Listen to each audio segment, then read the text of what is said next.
इश्क की दुनिया में कुछ ऐसे खो गया हूं,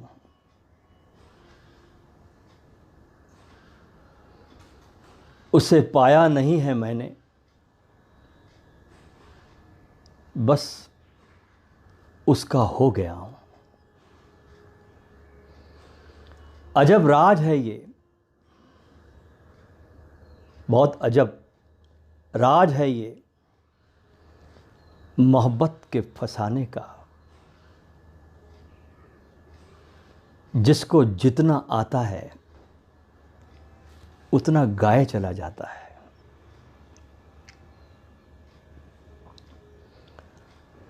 आज शब्दों का लजीज शरबत बनाया है,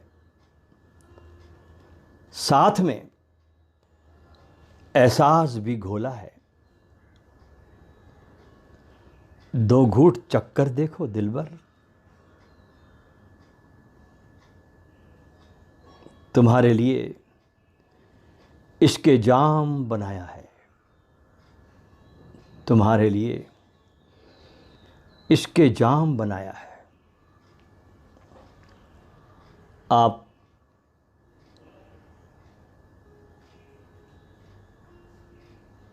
सूफियाना महफिल में शिरकत करने आए साधकों का इस झूमती गाती नाचती दुनिया में स्वागत है आप सभी का। सूफी शब्द को, इसके अर्थ को बहुत गहराई से समझना होगा कि सूफी होता कौन है। कौन है सूफी? कौन हो सकता है सूफी?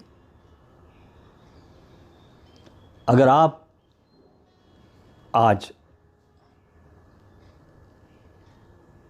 सूफिज़्म को मात्र सुनने आ गए हैं तो बहुत गलत जगह आ गए हो, क्योंकि मैं तो सुनने से ज़्यादा तुम्हारे सूफी हो जाने में विश्वास करूंगा। तुम कैसे सूफी हो जाओ,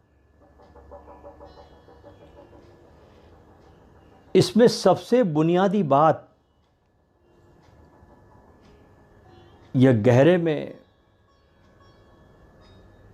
समझनी होगी, बहुत गहराई से, कि सूफी हो जाने के लिए मुसलमान होना जरूरी नहीं है और आपको शरा शरीयत को ही मानकर चलना है, ये भी जरूरी नहीं, कोई आवश्यकता नहीं है। सूफी का तो अर्थ है प्रेम, इश्क, और इस प्रेम और इश्क के बिना इस्लाम तो क्या, दुनिया का कोई भी मजहब नहीं हो सकता, क्योंकि हर मजहब में, हर धर्म में इश्क ही आधार बनता है, नींव बनता है। और बिना इश्क के हर धर्म मुर्दा है। जैसे हिंदू धर्म में अगर भक्ति, प्रेम और उपासना न हो, यहूदी के धर्म में हदीस न हो, बौद्धों में जैन न हो, तो ये सारे जड़ हो जाएंगे, मुर्दे हो जाएंगे। यही तो सभी धर्मों की खुशबू है। और ध्यान रहे कि हम खुशबू को कैद नहीं कर सकते।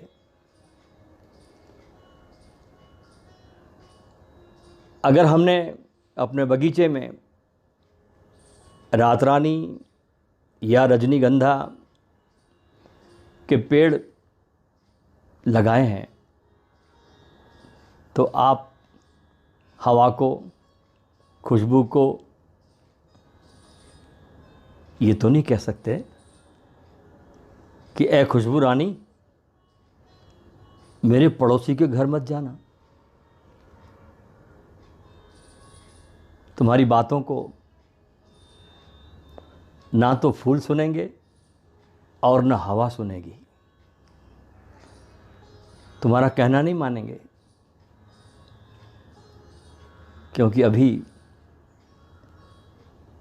इन दोनों को संसार का रंग नहीं लगा है, ये अभी शुद्ध है, अपने स्वभाव में है। इसी प्रकार इस्लाम का जो बगीचा है, उसमें से फूल बनकर सूफियाना खुशबू प्रकट हुई है इस बगीचे से। और ये सुगंध सारी धार्मिक इस्लाम के सीमाओं को लांघ कर धरती के कोने कोने तक पहुंच गई है। जैसे आत्मा के बिना ये शरीर मृत है, ठीक इसी प्रकार हर धर्म की आत्मा है प्रेम। और जब ये प्रेम धर्म से विदा हो जाता है, तो फिर वहां संप्रदाय बन जाता है। लेकिन फिर उन संप्रदायों में कुछ नहीं है, क्योंकि जब तक खुशबू थी तब तक तो कुछ बात थी। अब प्रेम चला गया, इश्क खत्म हो गया, अब कोरे शब्द बचे और संप्रदाय बन जाता है।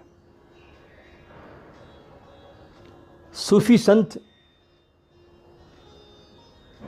जिसे बहुत इज्जत बख्शी जाती है सूफियाना में, जिनका नाम है जलालुद्दीन मौलाना रूमी। ये मौलाना शब्द ही कुछ मेरे तारों को तरंगित करता है। जब भी मैं मौलाना बोलता हूँ तो मैं जैसे उनकी धड़कन के साथ धड़कने लगता हूँ। मौलाना जलालुद्दीन रूमी की मज़ार जो कोनिया में स्थित है, तुर्किस्तान में, उस मज़ार पर बहुत ही क्रांतिकारी बात स्वर्ण अक्षरों में लिखी है उस मज़ार पर। और जो बात लिखी है वो पूरे सूफी दर्शन का आधारभूत सूत्र है। उनकी मज़ार पर जो बात लिखी है स्वर्ण अक्षरों में, ये पूरे सूफी दर्शन का आधारभूत सूत्र है। जिसने इसको समझ लिया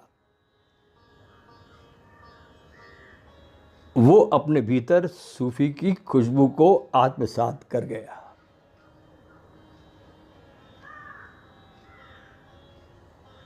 लिखा है मज़ार पर, जब मैं मर जाऊं तो मेरे मकबरे को जमीन में मत खोजना, उसे मेरे लोगों के दिलों में खोजना।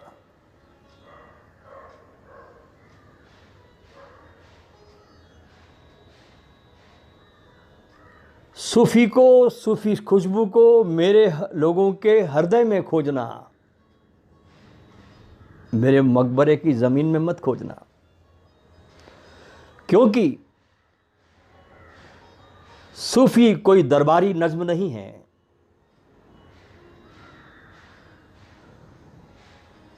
जो महफिल में सुनाई जाती है, ये तो इश्क सूफियाना है, जो रूह से रूह तक पहुंचता है। एक दिए से दूसरे दिए में छलांग लेता है। सुगंध हस्तांतरित होती है। सूफी यानी प्रेम के रास्ते पर चलने वाले। सूफी वो है जो रहस्यवादी खोज में है और एक रहस्यमयी सत्ता जो चारों तरफ से हमें घेरे हुए है, इस सत्ता के अतिशय प्रेम में है सूफी। तो तुम्हें सूफी मत के बारे में मात्र जान लेने के लिए नहीं, वरन मैं तो तुमको स्वयं ही सूफी हो जाने का प्यारा और बहुत खुला आमंत्रण तुम्हें दे रहा हूं।